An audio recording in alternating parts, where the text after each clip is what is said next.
Before we get to that next letter, the prayer list, of course, we continue to pray for our missionaries. And as I said, we've got a couple of encouraging letters, but we know that the challenges that they're facing right now, especially. So pray for them. Pray for the unspoken prayer requests, and continue to pray for Mrs. Weiss and Mrs. Walker, and pray for Charles Sargent and my grandmother as well. Pray for Charlie Roberts and for Benny Helton. Continue to pray for Marcy there in Missouri. Continue to pray for Beulah and the family there. Betty Lee, pray for her. Continue to pray for Ken as well. And then Barbara, I heard she was doing well. And so that's good news. Continue to pray for her as well. And then Jeannie, be much in prayer for her.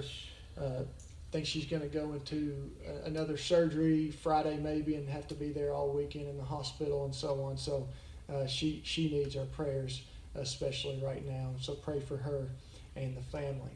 Before Levita gives us the special a letter from the Elrods, and we just had a letter not too long ago from them, but you'll see why we're getting another letter so soon.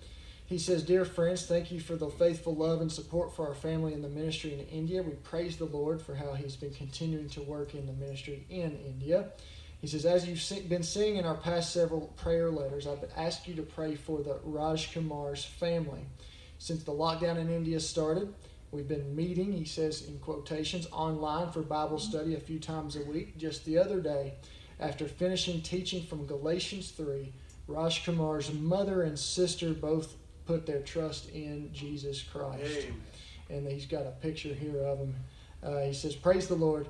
Please pray for them and the others in their family to believe in Christ as well."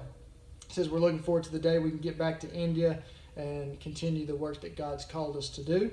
We completed another translation of a project for the Delhi Baptist Bible College for an Old Testament survey class, and he's working on many other projects he mentions, including translating into Hindi to help train in the field there, the Indian people in the field. And he thanks you for the prayers and support, and then he tells us about how he's praying for us as well."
Thank you very much. You have your Bible this evening.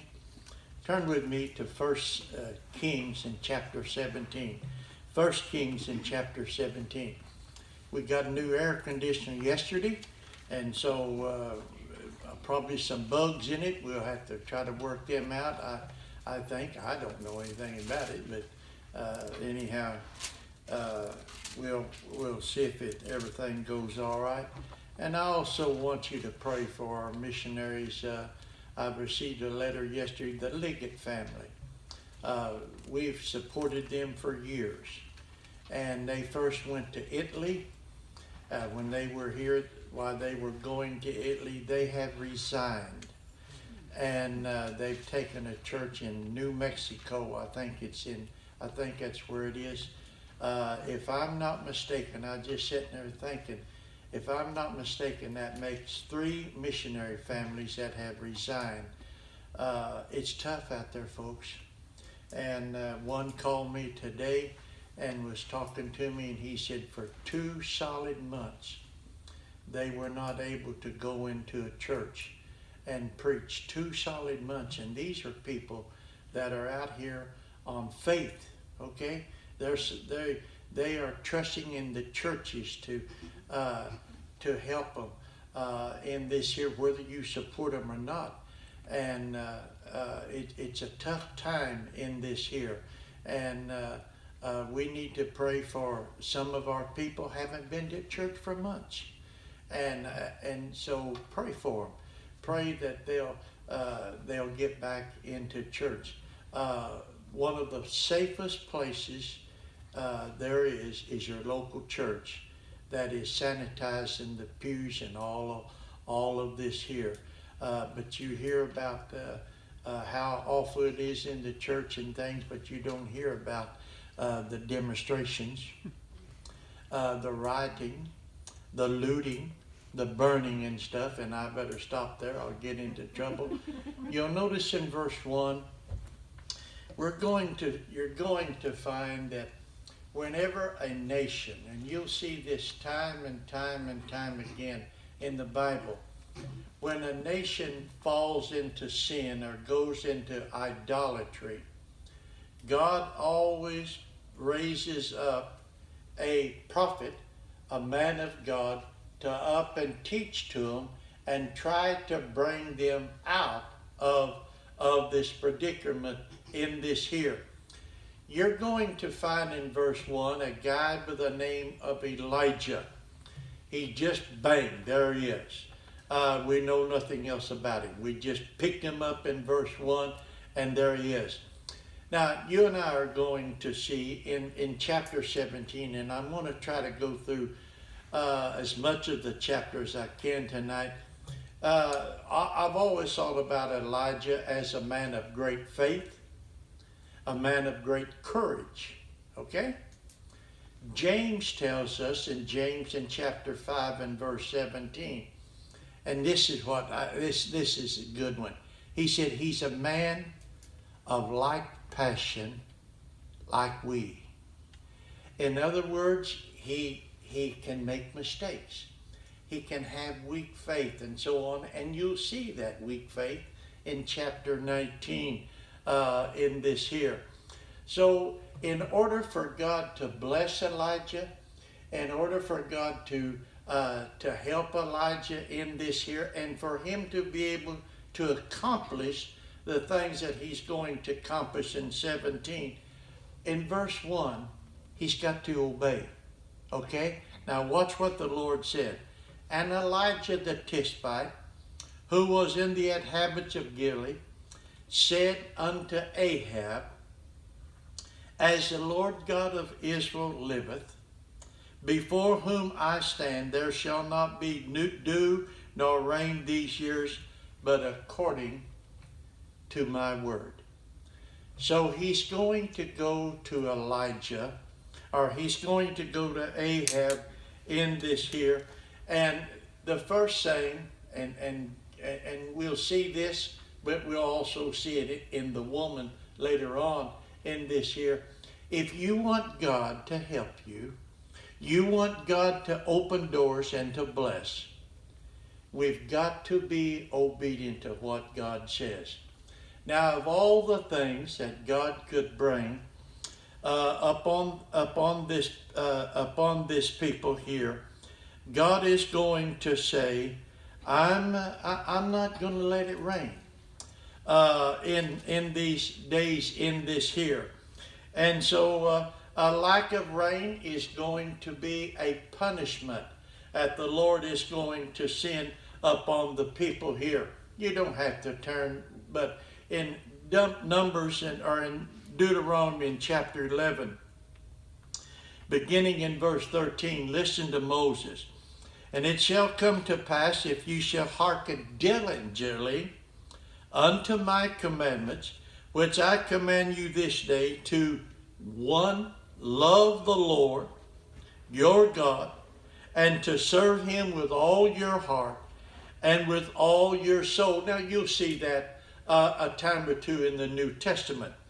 That I will give you rain of your land in due season, the first rain and the latter rain, that thou mayest gather in thy corn and thy wine and thy oil. For I will send grass in thy fields for thy cattle, that thou mayest eat and be full. And he said, take heed to yourself that your heart be not deceived, and you turn aside and serve other gods and worship them. And then he says, if you turn and you begin to worship other gods, he said, then the Lord's wrath will be kindled against you, and he shall shut up the heaven, and there be no rain, and that the land yield not her fruit, lest you perish quickly from off the good land which the Lord giveth to thee. And so God's going to send rain. We know how important rain is. I was talking to one of my sisters this afternoon, and lives in north of Kansas City. And Mary made the remark, she said, you know, Judge, said we need a rain. Said the gardens are kind of getting dry, and we were kind of laughing about it because it just seemed like just a short time ago she was talking about too much rain. Well, rain is good, but rain can also be bad. And so God is going to send rain, or he's not going to send rain upon this here, because it's going to be a punishment from the Lord in this here. You'll notice that he goes to Ahab. And in the latter part of chapter 16, we find that Ahab marries Jezebel. Jezebel has got to be one of the most wicked women that you'll find in the Bible. She's something else in this here. In fact, when I was going over this lesson and I picked up a commentary there, and I thought I would see what he had to say about Baal, because Jezebel and Ahab, they usher in Baal, worship of Baal into the country here. And Baal is a god of fertility, and an awful thing. This commentary made the remark that it was so horrible that they didn't like to talk about it, and so on. And you'll see here in the latter part of chapter 16 about this thing here. The first thing that we find about Elijah is he's going to be obedient. Okay? And so the second thing that we're going to find about him in this here, when you and I are obedient, in other words, whenever we're in God's will, God will direct us. God will help us. God will show us what to do in this here. Now, whenever he begins to direct us and to show us in these things here, then it is my duty is to up and do what he says. Now watch what he does. And the word of the Lord came unto him, saying, go, get thee hence, turn thee, you'll notice, eastward, hide thyself by the brook Kidron, that is before Jordan. All right? So in other words, get up and begin to move in this here. God is going to tell him where to go, and he's going to tell him what to do in this here. All right, now you notice you're to go by the brook. It shall be that thou shalt drink of the brook. That's where you're going to get your water. I have commanded the ravens to feed thee there. Watch that. There. Not somewhere else, but there. By the brook Kidron. That's the place that you've got to be in this here. You notice, and he went, and he did according unto the word of the Lord, for he went and dwelled by the brook Kidron, that is before Jordan.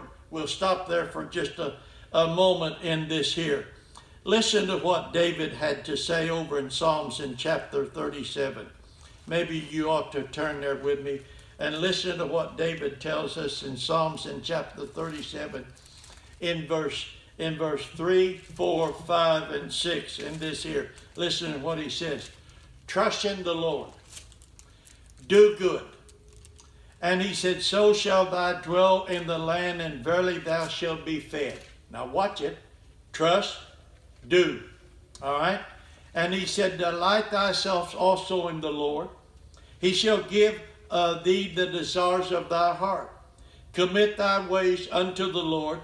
Trust also in him, and he shall bring it to pass. And he shall bring forth thy kingdom as the light, and thy judgment as the noonday in this here. All right. So Elijah's going to up. He went and talked to Ahab.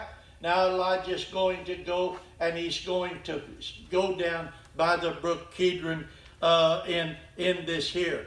Now you notice something about this here.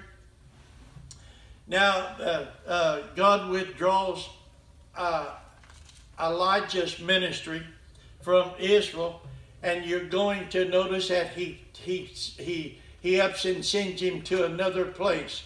Now, not a city, but he's going to go to the rocks. He's going to go down to the brook in this here. And I get to thinking about it, and I think, isn't that something? God, how's this thing going to work? You're not going to send me to a city. You're not going to send me to a village. Here you're going to send me. You're going to send me down to rocks and to the river in this here. All right. Now remember, he up and he went. He obeyed. Then God begins to work in his life in this here. Sometimes God sends us to some strange places.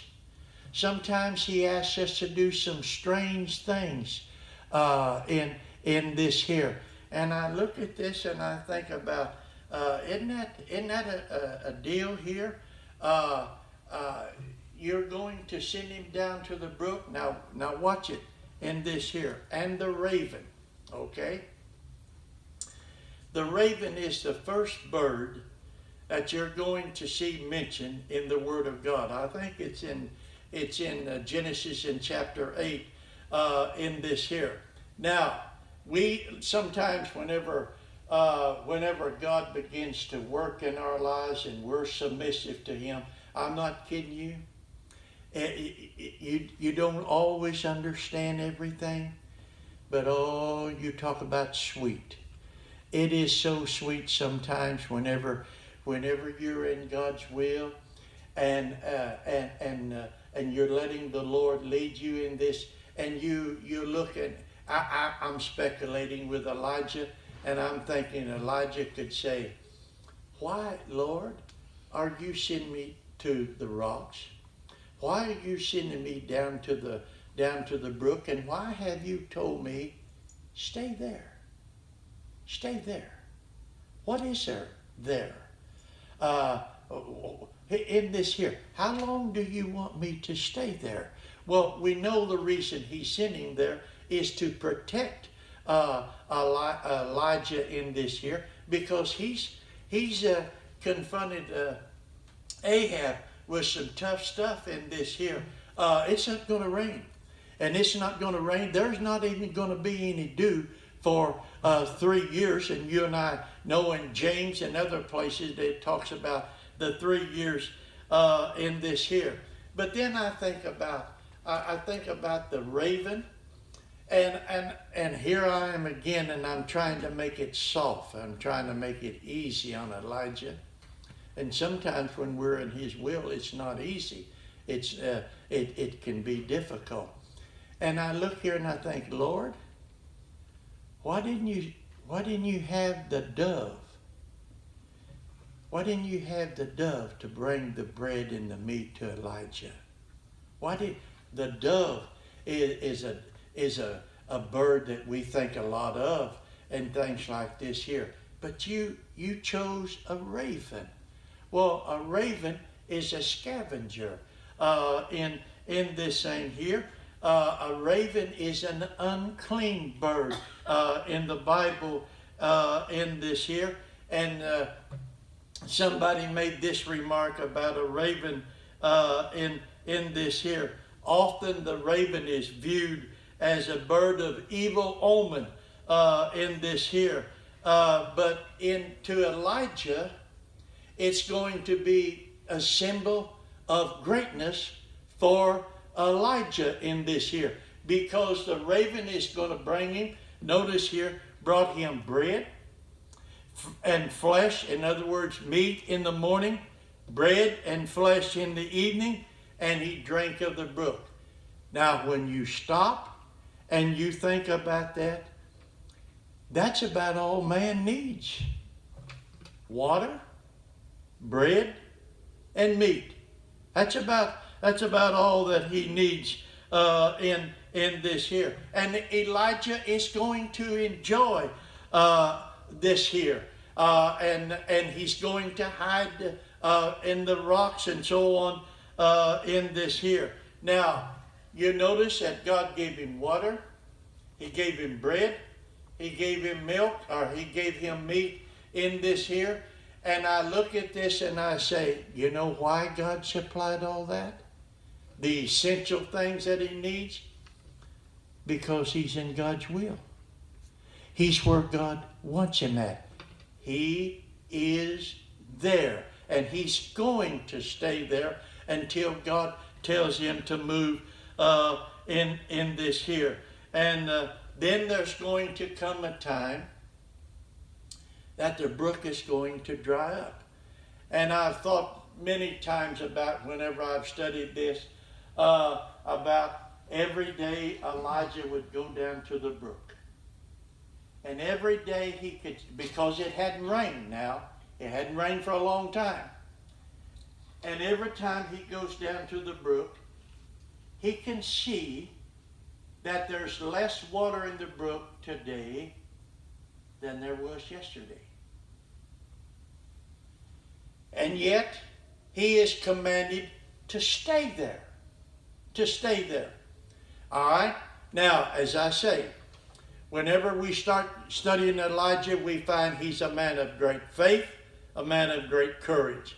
It takes faith to go down to that brook, look at that water evaporating every day in this here, but in the back of your mind, God says, you stay there.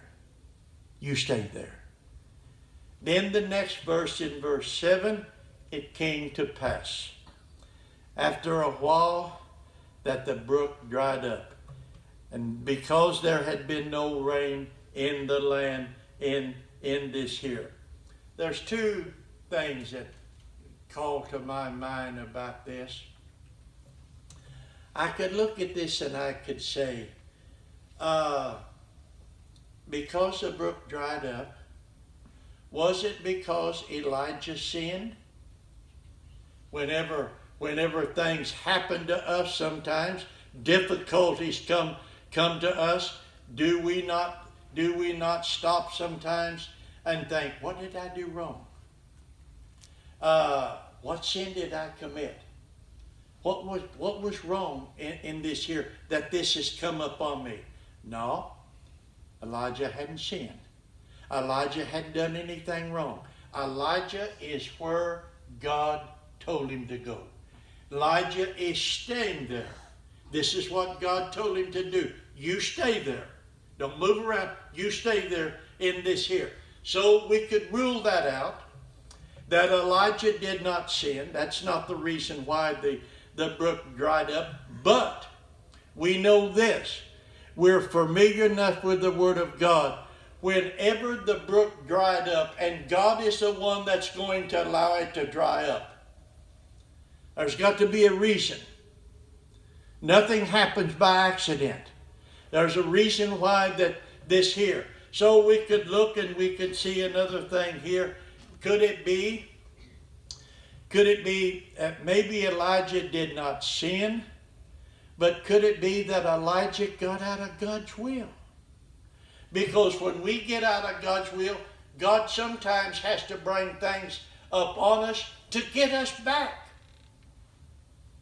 But we look at that and we'll say, no, he's not out of God's will because he's there. He's there. He's in the place where God told him to be in this, and he's staying there in this thing here.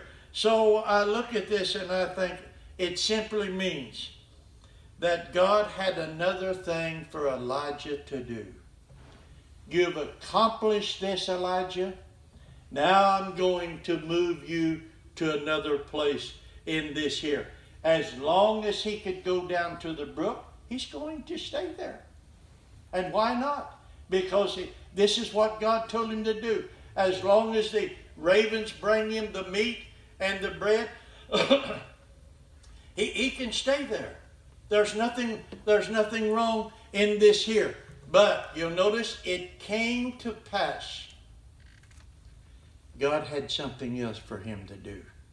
And that brings me to the third point in this here.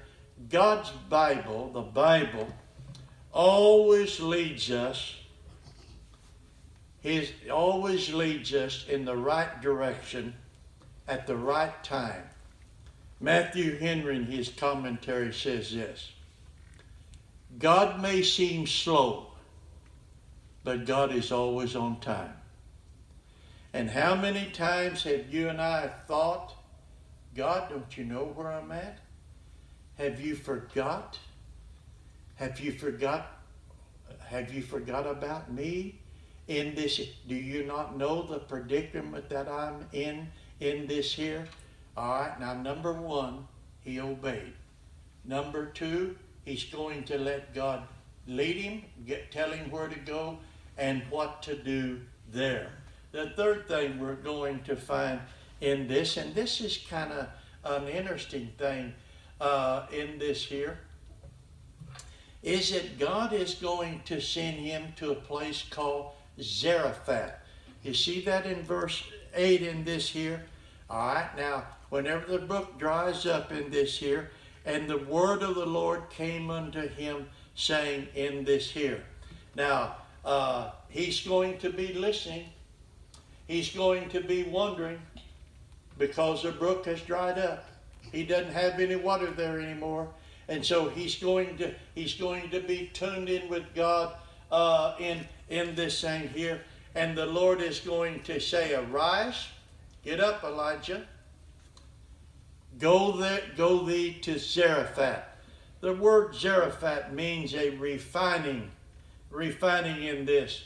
Well, the thing that is very interesting is this here, is that Elijah is a Jew. We all know that. We don't have any problem with that. But God is going to send this Jewish prophet to a Gentile city. Isn't that something? Isn't that something? When Judy and I every once in a while get to thinking about when I was in school, I never thought about coming to the Commonwealth of Kentucky. I don't think it ever entered my mind. I would talk to the other men and we would talk about going here and going there and so on like this. But I don't ever remember of thinking about coming to the Commonwealth of Kentucky. Never entered my mind in this here. And I think about God sent us here.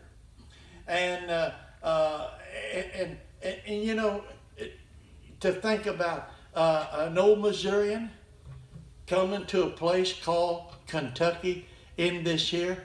Well, Elijah looks at this and he could say, I'm a Jew, and Lord, you're sending me to a Gentile country in this here? Well, God must have something special to do in this here. And so you notice he said for him to get up, and he said, Zarephath, which belongeth to Zidon, and dwell there. Now here it is again. Here it is again. You and I, when God sends us, we're to stay until God tells us to move. And you notice he told him, you stay by the brook, you stay in the rocks. Now he said, you go to Zarephath and you stay there. You stay in there. In other words, Elijah, you got to have some stickability. Stickability. Everything doesn't go right for us all the time. We have problems. We have difficulties in these things here. But we need to have stickability in this here. And he said, I want you to dwell there. All right, look at here. He's going to up, and he's going to give Elijah a little bit more light now than he had in the first few verses. And the reason, I think, is because Elijah has grown. Okay? He's grown in the work of the Lord in this. He has seen. He's seen how God will supply his needs.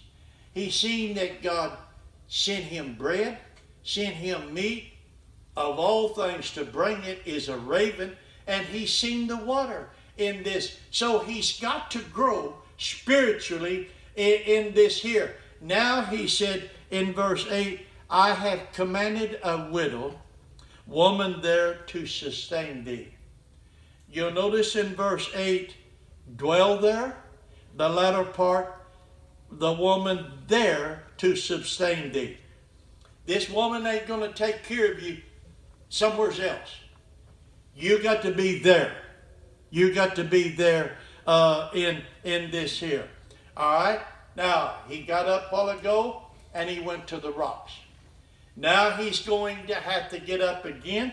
Notice here, so he arose and he went to Zarephath. Man, I tell you what, folks, when you get some time and you're sitting at the breakfast table or you're sitting in your recliner and studying,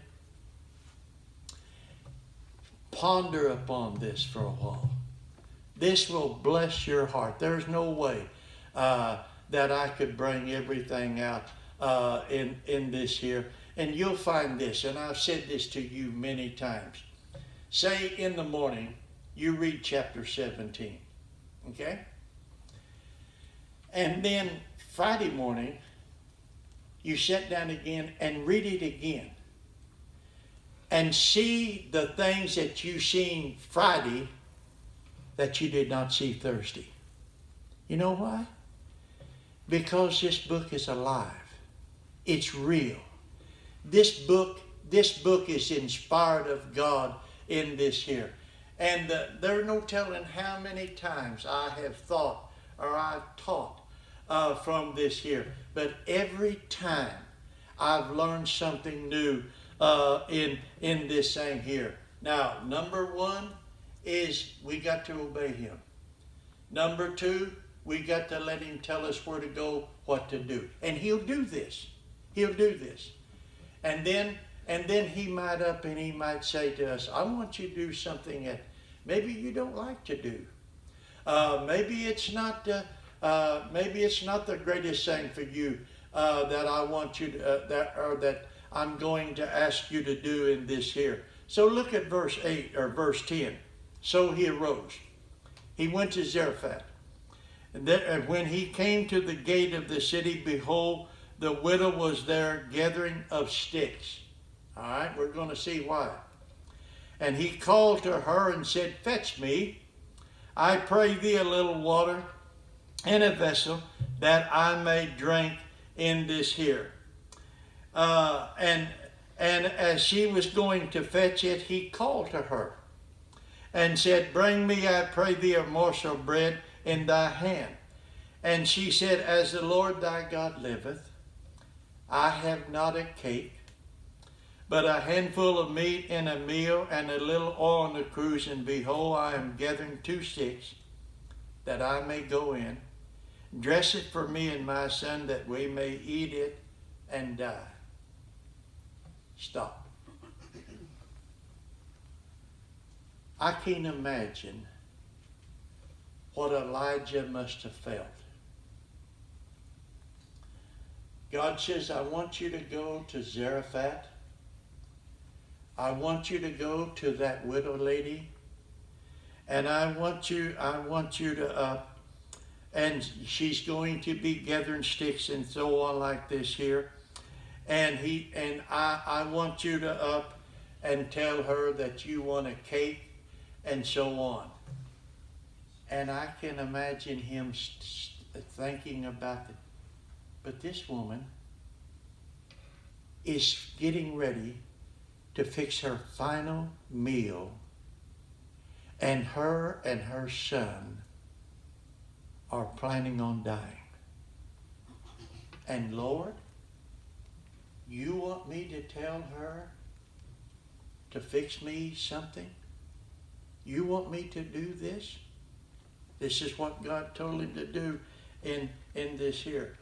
Well, as we get older, I'm not saying that we're always going to understand. But as we get older, we're going to find out that God's commands are always right. His commands are always right. If he tells him to do this, then God must have something planned in this here. And so, isn't that something? She's gathering up the sticks. She's gathering up the meal. She's gathering these stuff up here, and then they're going to have one meal, and the game is over with for them in this here. But here's the key to this here. The first few verses of chapter 17, the key is that he obeyed. He stayed where he was supposed to stay, and he did what he was supposed to do. Then we find when he gets to Zarephath in this here, now we're going to see Elijah's going to do what God tells him to do, but now he's going to fix me something to eat. Now the thing is over on the widow. What are you going to do? What are you going to do? We've seen the man of God. We've seen God's servant handle this thing here. Now, widow, what are you going to do? Now, notice with me in verse 13. Well, let's look at 12 and then we'll go into 13. And she said, "As the Lord thy God liveth, I have not a cake, but a handful of meal in a barrel." That's all I've got. "And a little oil in a cruse. And behold, I am gathering," notice, not a bunch of sticks, but 2 sticks, "that I may go in, dress it for me and my son, and we may eat it and die." And die. And yet you tell me that in verse 11, "Bring me," and he said in verse 11, "And she was going to fetch it. He called to her, 'Bring me, I pray thee, a morsel of bread in thy hand.'" And she tells him in verse 12 as to what she's going to do. Isn't that something? Widow, what are you going to do now? What are you going to do? The age-old thing we find in this here. Jesus writing in Matthew in chapter 6, "Seek ye first the kingdom of God, and these other things will be added unto you." Put me first is what Jesus said. The Apostle Paul in Colossians He said Christ is to have preeminency in our lives. In other words, first place in our lives. Does it work? Does it work? It's a promise of God. It's something that God tells us to do in this here. Now watch. Elijah said unto her, fear not. Go and do as thou hast said. But make me thereof a little cake first. See that? Make it me first. Bring it unto me. And after make for thee and for thy son. Somebody might look at that and say, man, Elijah's wrong. He's wanting her to feed him first in this here. No. The thing of it is, he's testing this woman. If you'll feed me, if you'll bake a cake for me, and you give it to me, then you and your son are going to live. What's going to take place? Put God in the correct place. Put him in the right place in this here. You're going to see here, God is going, now look here in verse 14. For thus saith the Lord God of Israel, the barrel of meal shall not waste, neither shall the cruse of oil fail, until the day that the Lord sendeth rain upon the earth. You're going to have it, and have it, and have it, and have it. Not too far from there, you're going to find in Kings, whenever a woman her husband has died and she's got some sons in this here, and she owes money and so on like this here, and Elias is going to tell her, will you go down? And she's going to go down and get oil, and as long as she's got vessels to fill it up, she's going to do all right. But then when she run out, the oil run out.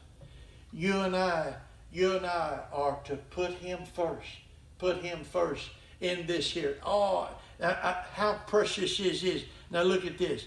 And she went, in verse 15, and did according to the saying of Elijah. She and he and her house did eat many days. What did she do? She took care of Elijah, and then her son. And Elijah naturally is going to he's the prophet, he's going to represent the Lord. Putting him first in this saying here. All God asks us to do is to give him first place in our lives. That's all he asks. And I say, that's all he asks? That's pretty tough sometimes in this here. But that's what he does. He asks us to put him first place in this. Well, one other thing in this here we're going to find. And the barrel of meal wasted not, neither did the cruse of oil fail, according to the word of the Lord which he spake by Elijah in this here. And you're going to find that her son dies. And in this here, the boy is going to die in this here. Well, let's look at 17. And it came to pass as these saying, that the son of the woman, the mistress' house, fell sick, and his sickness was so sore that there was no breath in him in this here. And notice as to what Elijah is going to say in verse 18, give me thy son. Give me the boy. And you're going to see that Elijah is going to agonize in this. He's going to take him up into the room, and you'll read as to what he's going to do in this here, and look at verse 21. See, he stretched himself upon the child 3 times, cried unto the Lord, and said, O Lord my God, I pray thee, let this child's soul come unto him again. And you're going to notice that it's going to happen in this.